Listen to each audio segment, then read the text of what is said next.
This episode is brought to you by MeUndies. While MeUndies can't totally help your love life this Valentine's Day, they can offer you insanely comfy undies and loungewear to buy or gift. MeUndies has so many awesome Valentine's Day prints and styles. Plus, you can match with your partner, friends, or even your pets. This Valentine's Day, give the gift that'll keep them thinking of you and score huge site-wide savings at MeUndies.com/Spotify. That's MeUndies.com/Spotify. MeUndies. Comfort from the outside in. If Ken becomes mayor, will he rename Boris Pikes? Answer me this, answer me this. Why is there more kudos to walking if you call it hikes? Answer me this, answer me this. Helen and Ollie, answer me this. The disappointing thing about this podcast, listeners, that I know right now, even before we've done it, is that it's not the most entertaining thing that Ollie Mann has experienced today. Oh yeah, but that's a tough competition. I have been to the Olympic Aquatic Centre to watch the synchronised swimming qualification rounds. I wouldn't have thought of you before as being particularly into synchronised swimming. Yeah, like me neither. Most men or people. But I totally am now. It's really difficult as well. Love it. And decorative. And sexist. It's all Yay! girls. Sexist sports that favour women. That's a bit of a turn up. It's basically musical theatre as a sport, which is just about the only sport I'm ever going to be interested in.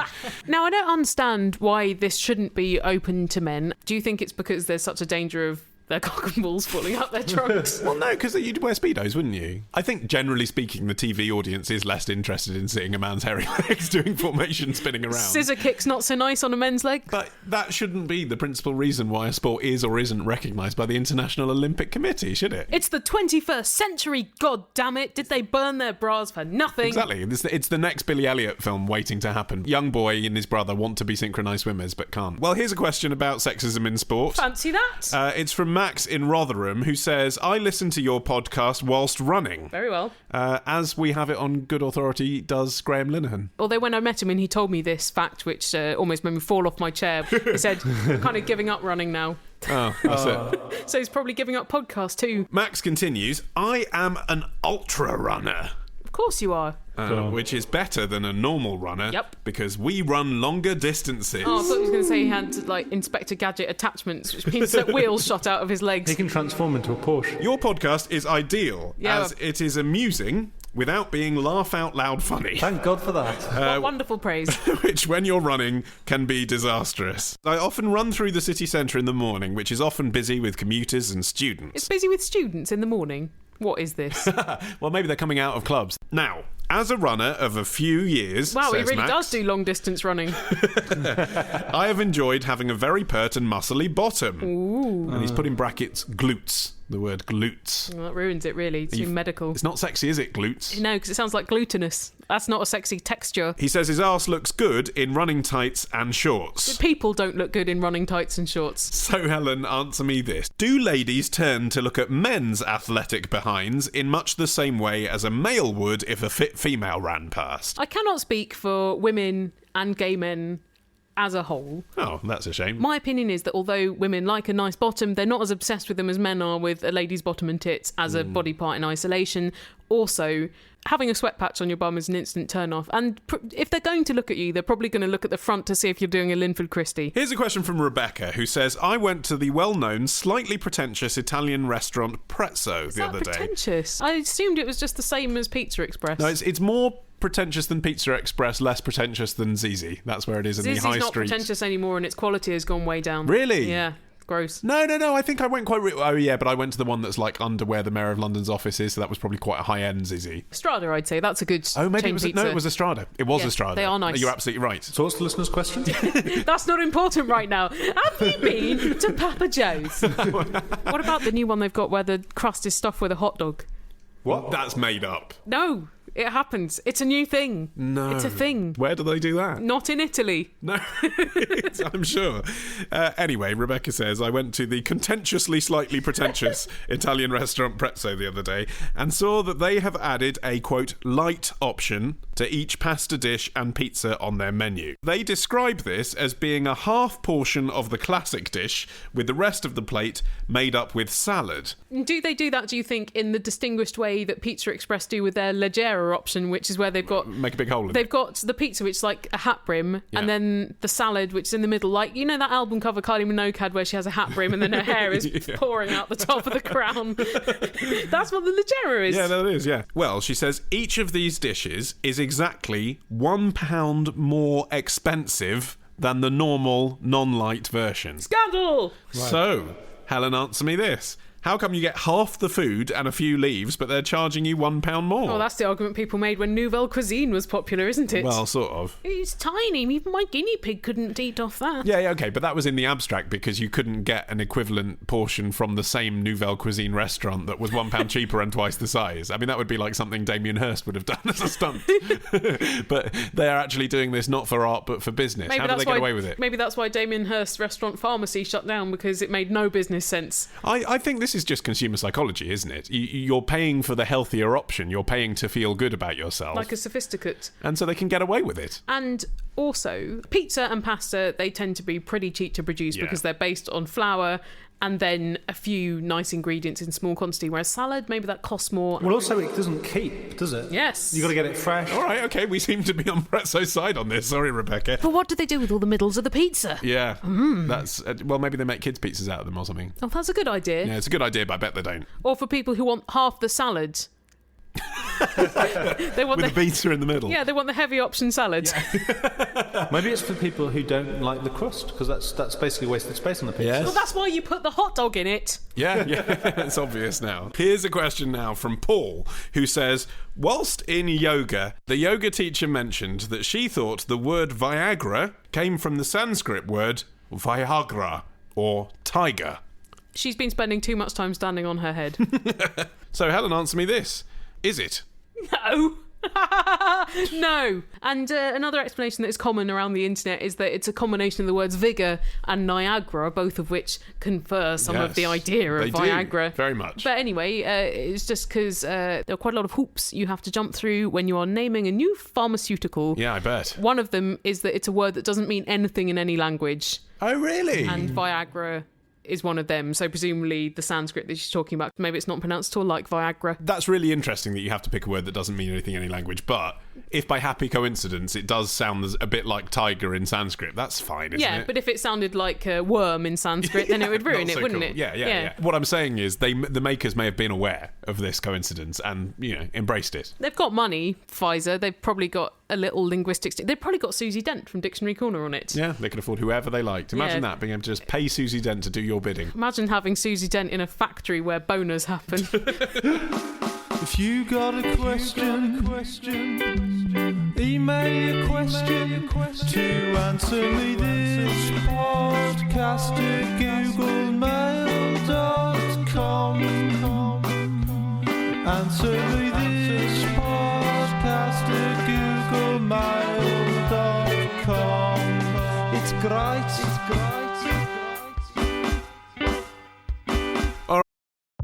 This episode is brought to you by Progressive Insurance. Do you ever find yourself playing the budgeting game? Well, with the Name Your Price tool from Progressive, you can find options that fit your budget and potentially lower your bills. Try it at Progressive.com. Progressive Casualty Insurance Company and Affiliates. Price and coverage match limited by state law. Not available in all states. All right, time for this question from David from Essex, who says, I have a mad crush on a guy at uni who is in the year below me on the same course, though in fact he is only a few months younger than me. When you're our age, that doesn't make a difference. A year, a few months, you're still very close in age. Yeah, but nonetheless, we're glad to hear you're not some kind of crazed cradle snatcher, David. He is the perfect guy, David continues, and for me at least, the elusive gay man. They seek him here, they seek him there. The one you don't know is gay until he tells you he is. The stealth gay. The stealth gay. I was well ready to ask him out previously, but then he got together with another guy, and I started kicking myself for not acting sooner. Oh, but you were well ready. You'd sent him a well ready card and everything. They looked very much a happy couple. Note the past tense, Helen. No need to be upset. They looked a happy couple. Okay. But recently they split up. Woo! Yeah. David on the case.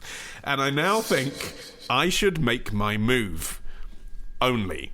I'm already kicking myself because I don't have the balls to do it directly. You kicked them out of yourself the first time with all the self-kicking. I have had a brilliant idea, though. I'm going to guess that you actually haven't, and that's why you've written to us. I could send a soberly made drunk text to him. Nope. Revealing my feelings for him, which is good because I win either way. No, you don't. You lose both the ways. Either he tells me he doesn't feel the same way, and I embarrassingly tell him I don't remember sending it, and then I don't really feel that way, but you know how drink gets to you. Oh, God, so you can look like a pathetic person with a drink problem. Or he says he does feel the same way, and I can tell him how relieved I am because I felt dreadful after reading the text the next morning. Oh, you dickhead, though, because then he's going to think, oh, he's saying these things, I do feel the same, but he's drunk. He's clearly drunk, so it's not sincere. How upsetting for me. So it's a lose-lose either way. This is an awful plan. Why don't you, screw the drunken text idea, you invite him out for drinks. Yeah. Going out for drinks when you're a student, that can be friendly, but you can also make a lunch. So, Helen, answer me this, and I think you already have. Should I send a fake drunk text to my mega crush, or should I grow a pair and ask him directly? Yeah, do that, because there's something kind of noble in it. People like to know that they're liked, so even if they don't return your like, it's flattering to know. Yeah. And he's heartbroken, right? Or at least freshly out of a relationship, which means, firstly, he's vulnerable. Yeah. You're getting him on the rebound. Secondly, means that if he doesn't like you, can let you down gently and say, I'm sorry, I'm not ready. He'll also be flattered to have options. Because at Yes. that point, very often, you're thinking, oh, do I have any options left? I've just made a terrible mistake. I feel sad, but at least I know I'm still desirable. I've got a future ahead of me. Yeah, but equally well, you don't want to actually get him if he is really feeling very miserable about Yeah, this you've got to breakup. time it very carefully. So you want him on the cusp of recovery, but not so much that he's going to flounce off with someone else again. I know it's hard to ask people out, and I would be scared to do it, but the older one gets, the more you think, just do it. At least then you'll know one way or another. With a drunk text thing, I think it's not going to be as conclusive as you think. Well, and look, I broadly agree with you. I'm sort of playing devil's advocate to an extent, but I do think Why sometimes... are you always on the side of the devil and not me? Sometimes, when I look back at some of the crushes that I had, I'm actually quite pleased that I never told them. And maybe this is just the fact that we're a bit older now as well. When I look back at crushes that I had when I was 15, 16, 17, 18, 19, the intensity with which I remember them, I actually remember them almost nostalgically.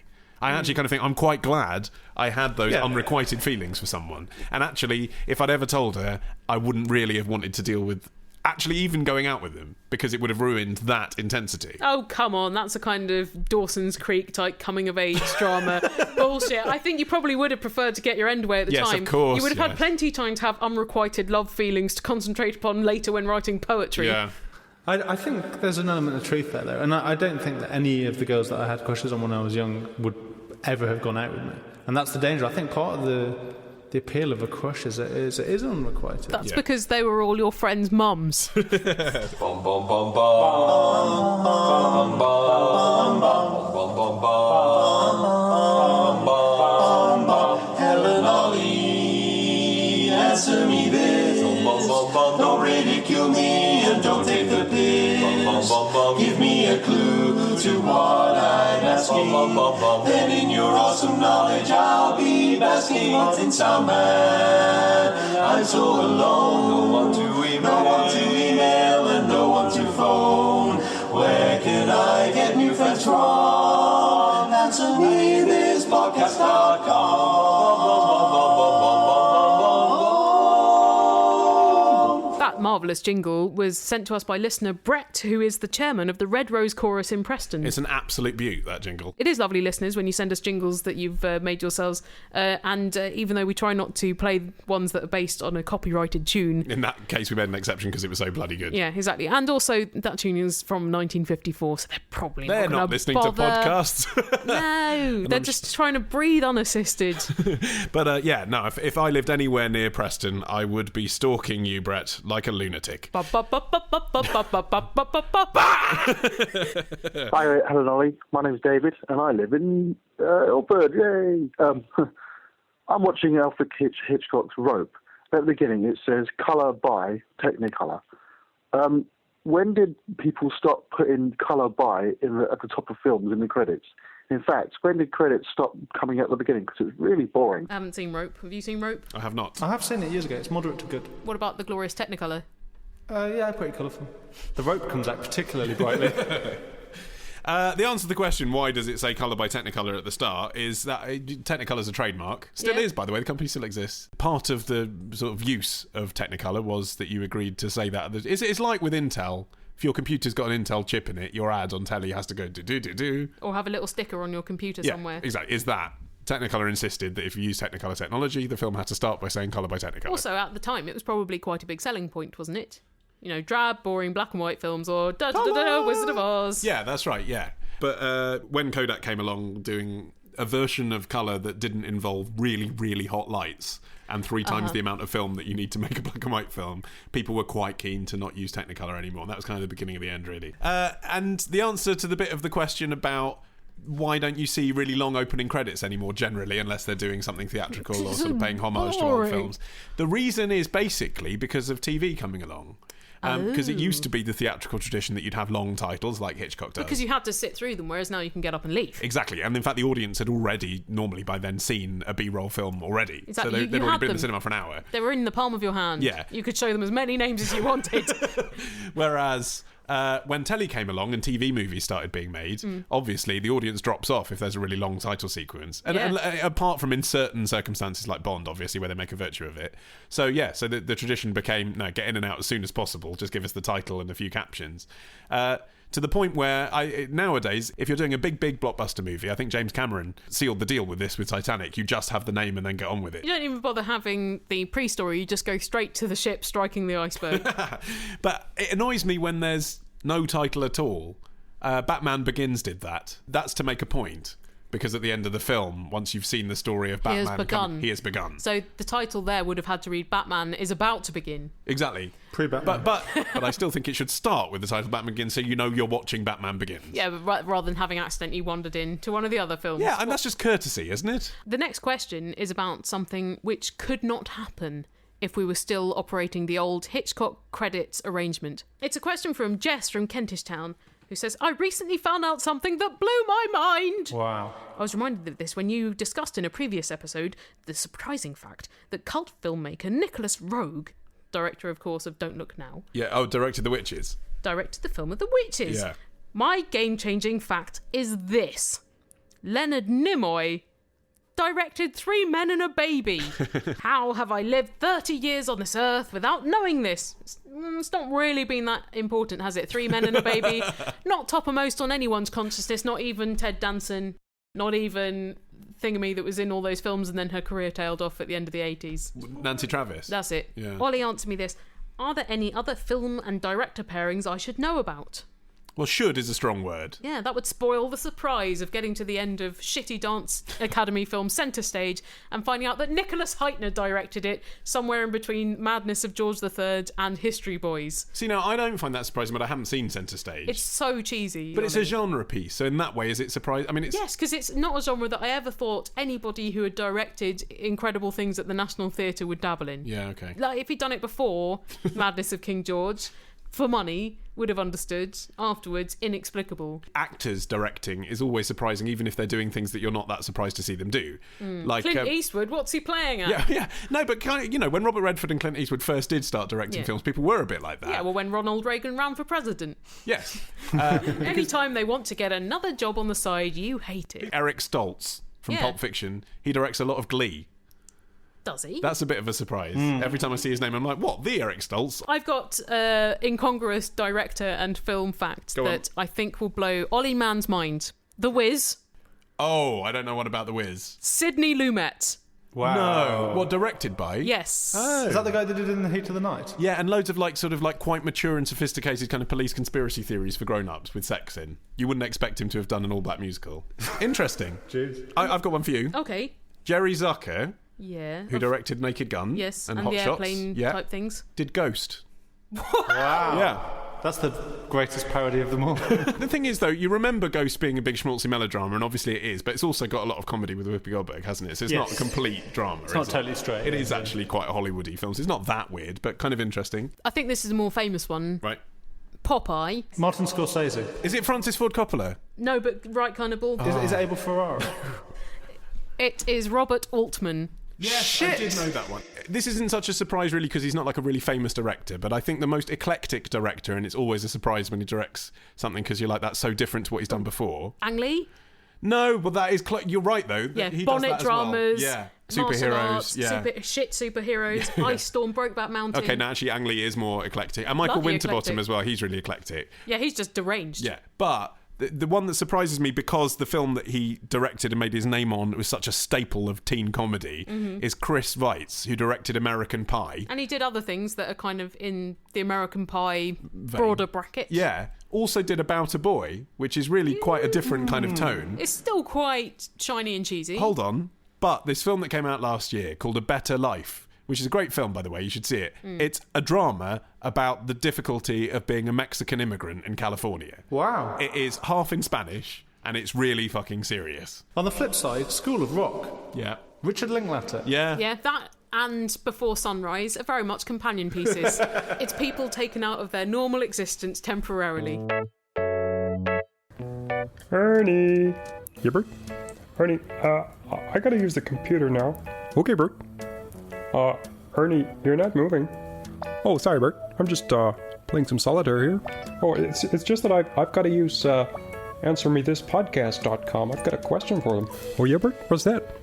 Is it okay for two platonic friends to share a bed? Sure, Bert.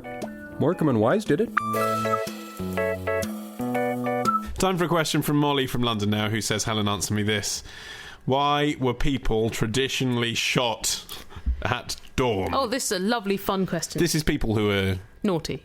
Yeah. Or they are prisoners of war or something. Yeah. Well, I have several theories, and I cannot necessarily find out facts to support my theories, but I think my theories are quite sensible. Which is the long title of this podcast. My theories are quite sensible.com. One is that you don't want to have to keep the person alive for the whole day, feeding them and stuff.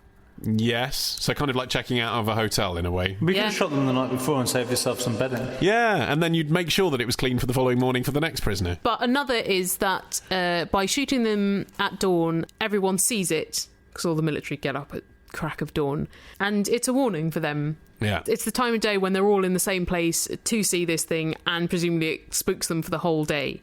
Whereas if they do it an hour before bed, you know, it might disturb their sleep a bit, but in the morning they're going to feel a bit refreshed. Well, this is the thing. I mean, you speak to sort of any journalist or listen to any report from someone who's been to where there's been a public execution, and they'll say that the mood is eerie for hours afterwards. Yeah, well, it's not a lovely thing, It's I'd not, imagine. I no. hope never to actually witness it myself, Yeah. but sounds bad. Yeah, exactly. So, yeah, that kind of makes sense. It's like a propaganda tool, really. Yeah, other people say it was because at dawn the sun's rays provided you a celestial ladder for you to climb into your next realm. But there's also, in most of these regimes, even if someone's been convicted of terrible crimes, there's usually some sort of religious understanding of either redemption or that the person who's about to be executed might have a chance to consider before they meet their maker. Yeah. So That you give them- naturally kind of occurs at night when they're by themselves than during the day when people are visiting them and people are wailing Yes. outside and the priest's in and out, doesn't it? And also, if the sentence was passed in the evening, it left a few hours for a pardon.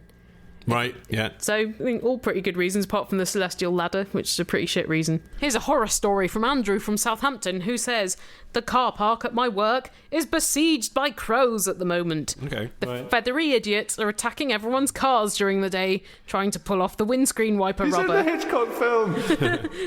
And I come out after a hard day's work to find dirty footprints and scratches all over my windows, bonnet and wing mirrors. Well, that's Tippi Hedren for you. It's weird, isn't it, that when it's chimps in a safari park, everyone thinks it's hilarious. No, it's but when terrifying. it's crows, everyone's like, oh God, they've ruined my windscreen. I assumed at first that they were stealing the rubber to build their nests with. Waterproof nests. But I've been told by a colleague that the birds actually get high by eating the rubber. That's where the phrase "stone the crows" comes from. I would believe that if you hadn't said that in such a kind of "and you've won a Prius" way, which puts a whole new drug abuse sinister spin on the whole problem. Some people have been putting plastic bags over their wipers. That's just adding a new drug isn't it? But this just seems to make the crows scrabble and scratch at the paintwork more feverishly to get their fix. So please, Ollie, answer me this. How can I stop them? I presume he means how can he stop the crows eating his car rather than how can he stop his colleagues put carrier bags on their cars? Yeah, well, I suppose the answer shoot them would apply to either of those. But in either case, I don't suppose that's what he's after. He's probably after a kind of responsible RSPB type answer to the problem. Could he put a blanket over his car? One of the suggestions that I've seen on the internet for this, because actually it is a common problem all over the world that crows eat rubber windscreens. I have no idea. Is put a balloon on your windscreen. Oh, what? So distract them with other examples of the drug? No, they'll pop the balloon, get scared, fly off, not come back. Yeah, but that only works once. 15 minutes later, another crow can come up, start eating the I popped agree. balloon. I don't think that's a good idea. So I looked further. I dove deeper, and I found this answer, which is from a spokesman from the RSPB. And they said that motorists would be best advised to coat their wipers with aluminium ammonium sulfate. Where do you get that? It is actually just the standard thing you put down to scare off foxes. It's basically an unpleasant smell that animals don't like. Does it kill them? It doesn't kill them, Okay. which is why the RSPB recommended it. Does it smear shit all over your windscreen when you put your wipers on that are covered in it? This is what I'm kind of thinking. I mean, it's all very well for Mr. Twitcher to say, don't kill the precious birds who like your rubber, but yeah, what's it going to do to your windscreen? Don't know. Oh, hey, Ollie, thanks for picking me up. Oh, why does your car smell of ammonium and dead bodies? But I would just use barrier protection rather than spermicides. I would just put a big blanket over the car. And Yeah, but then your blanket's going to smell of crow shit. yeah, but then you can take it off, whereas your car's going to smell of crow shit if you've got the aluminium stuff on it. That means the crows sit on the car, they just don't eat anything, So and you they need still scratch a it cheap up. blanket. Yeah, cheap, grey, scratchy blanket. Steal a few blankets off a plane, stitch them together into a car cosy. You're going to end up with a homeless person sleeping on your car, Yeah. which is a much worse problem than crows. Or just make someone else's car tastier than yours, and the crows will flock to that one. Well, how would you do that? Just accessorise it with sort of fetish levels of rubber? I don't know how these criminals think.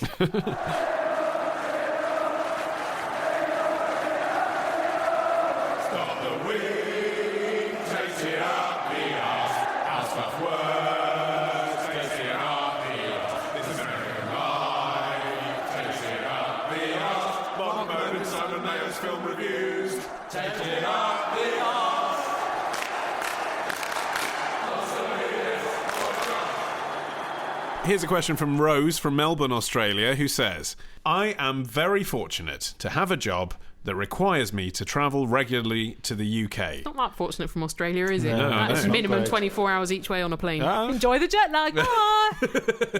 And over the years, I've become good friends with some of my English colleagues. Wow, you've managed to penetrate our national reserve. In a few years, they'll start speaking to you. Many of them seem to be of the age where they seem to need to move from London to the country. Oh, God. According to my girlfriend, I am now of that age. I have been lucky enough to be invited to their new homes. Bit of a hassle, isn't it, though? When I arrive, the lady of the house usually takes me into the kitchen, which they invariably refer to as the hub of the home, and show me a bloody great Aga. Now, I can understand why Agas would not be a very popular thing in the warm country Australia. Helen, answer me this. Why do they do this? What is so special about an oven? It's like they're showing off an expensive car or lottery win. Well, they are. I mean, Agas start at about $3,000. And also, it's showing off because it's saying, firstly, your house is solid enough to bear the weight of an Aga. And secondly, you can afford a £3,000+ cooking device in a pastel colour rather than something that looks functional and It's does also- different temperatures when you want them. It is a real class thing as well, though, isn't Yeah. it? It is a sort of Delia watching, Waitrose shopping, Very middling upper middle thing. class. Yeah. Oh, yes. Whereas, like, you know, if someone working class won the lottery and could afford 10 Argas, they probably wouldn't. They're not very practical. I No. mean, they're homely, they're lovely items, they look beautiful, they keep your kitchen lovely and warm, but they're not actually very good for cooking things, are they? No. Well, But don't you have to, like, heat them up for hours before or Well, something? the point of an Aga is they're on all the time, and because they've got such thick walls, it means that they maintain temperature. And when the Aga was invented in 1929 by a Swedish Nobel Prize-winning scientist, Of course. Oh, who's that? Who's that? Niels Gustav Dalen, who invented automated lighthouses, and in the same year he won the Nobel Prize, he went blind after an oxyacetylene explosion. Oh, jeez. So he was at home because he couldn't go off doing his Nobel Prize-winning science anymore. He was blind. Yeah. He's like, my wife spends a lot of time having to fiddle with the stove. stove. Yeah. And cook on different bits of fire. Oh, God, Let's she put must them have all thought, in what one. a nightmare having him around the house. Yeah. Do you know what I mean? Exactly. So anyway, he invented the Aga, which I'd imagine in Sweden having an appliance that heated your house was Yes. quite useful. Very It's good. chilly. Well, it's a sauna for food, isn't it? And they became massively popular in Britain in the 30s. They actually targeted them at like the establishment, like royals and stuff, because people's households, they didn't have a big staff anymore. So you didn't have servants to keep your fires stoked all the time. Possibly even people had to cook themselves. Outrageous. I know. I'm so glad I didn't live in the 30s. And then when the war came, they actually made a point of giving them to hospitals and munitions factories because they were very fuel efficient for the time. Obviously, they're not now. Apparently, they use the same amount of fuel in a week as a normal oven uses in 9 months. Okay, all this is very interesting from the historical perspective of how an Aga came to be. Well, you were saying they seem to be an upper class symbol, and they are. Right. They always were. But the royals had them. to return to Rose's question, Yeah. what's so special to English women about Agas now? They want to show you that they've got a certain lifestyle. Yeah. It's saying, this is my life. I bought an Aga, which means I'm staying here for 6 decades. Yes. It's also saying, I guess, that I've grown up. I think it is the most maternal status symbol. You can put your baby in it and bake it for 9 months. You have to choose the correct oven, though, otherwise it might grow too big. All of which brings us to an end of this superb episode of Answer Me This. I'm saying superb, I don't know. I haven't listened back to it yet, but I'm trying to implant positive suggestions. I think in it was your at least mind. 6 out of 10. You enjoyed yourselves a lot, listeners, in the past half hour. You're It feeling was strangely the best. aroused and you want to tell all your friends about it. When you hear the end theme tune, you won't remember what preceded it. All you'll remember is a feeling of a good time. But you will want to send us a question, which you can do via Skype, email or phone, and all the details are on our website. AnswerMeThisPodcast.com. And you know what else you can find on that website? You can find links to our Jubilee album of Yes. all new material. 1 hour of all new exclusive material. And there are also links to our apps, Facebook, Twitter, those things. Google Not- groups. Not Google Plus, though. We haven't really indulged in that yet. We're on Google Plus, but there's like 10 people. Hey guys, do you want to have a hangout? Of course I don't. I've got Pinterest to look at. So we'll be looking at Pinterest, except we won't. And we'll see you next week. Good. Bye!